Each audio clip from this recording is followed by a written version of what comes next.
Je vous ai dit que les nanotubes ne sont pas synthétisés comme des feuilles de graphène qu'on enroule sur eux-mêmes.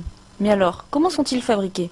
Le mécanisme n'est pas encore complètement compris, mais dans cette vidéo, je vais vous montrer le dispositif expérimental des principales techniques utilisées par les scientifiques pour produire des nanotubes de carbone.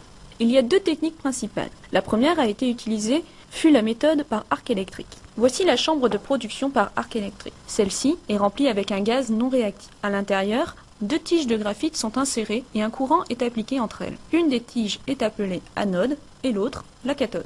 Lorsque les deux tiges sont rapprochées et qu'un courant est appliqué, un arc est produit, ce qui vaporise instantanément la pointe d'une des deux tiges. Le gaz de carbone produit lors de cette vaporisation va former des nanotubes. Une suie noire se forme et commence à couvrir toute la chambre, y compris les fenêtres. Après un moment, on ne voit plus rien. Lorsqu'on ouvre la chambre, on peut remarquer que l'anode a été fortement réduite et que la poudre noire s'est déposée un peu partout. Il y a aussi de la poudre sur la cathode et c'est à cet endroit qu'on va retrouver des nanotubes de carbone. En général, ces nanotubes comportent 20 à 30 parois.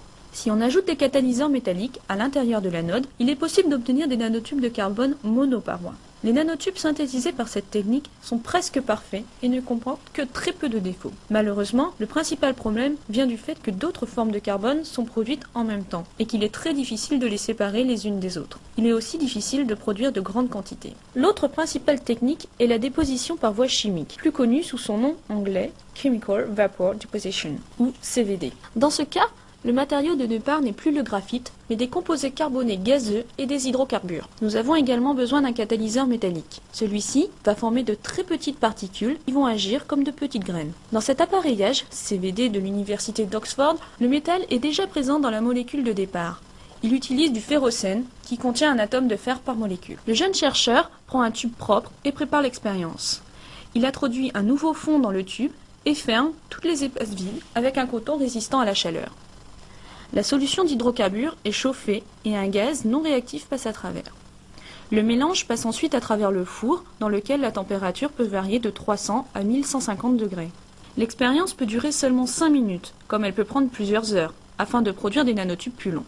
Lorsque l'expérience est terminée, le chercheur vient collecter la suie contenant les nanotubes présents sur les parois du tube et aussi sur le fond. La technique CVD est probablement la plus prometteuse pour une utilisation industrielle des nanotubes de carbone. Il est facile d'introduire d'autres éléments, comme le bore ou l'azote, dans le mélange de départ. Le diamètre des tubes peut être choisi en fonction de la taille des particules de catalyseurs métalliques. On peut aussi faire croître des nanotubes sur une surface, ce qui est très intéressant pour des applications futures. Les méthodes par arc électrique et CVD sont les techniques les plus communes, mais il existe d'autres techniques comme l'ablation laser. Dans ce cas, un laser est utilisé pour vaporiser les atomes de carbone à partir d'une cible en graphite. L'ablation laser produit en général des nanotubes monoparois. Une autre technique moins courante est l'électrolyse. Celle-ci est un peu similaire à la méthode par arc électrique puisqu'elle utilise aussi deux électrodes de graphite. Mais ici, les électrodes sont immergées dans des solutions de sel ionique. Seuls des nanotubes multiparois peuvent être produits par cette technique. Ils sont composés de très peu de parois, 10 à 15, et sont en général entremêlés. Comme vous pouvez voir, il y a beaucoup de techniques différentes qui permettent de produire les nanotubes de carbone. Et chaque technique produit des nanotubes de qualité très différentes.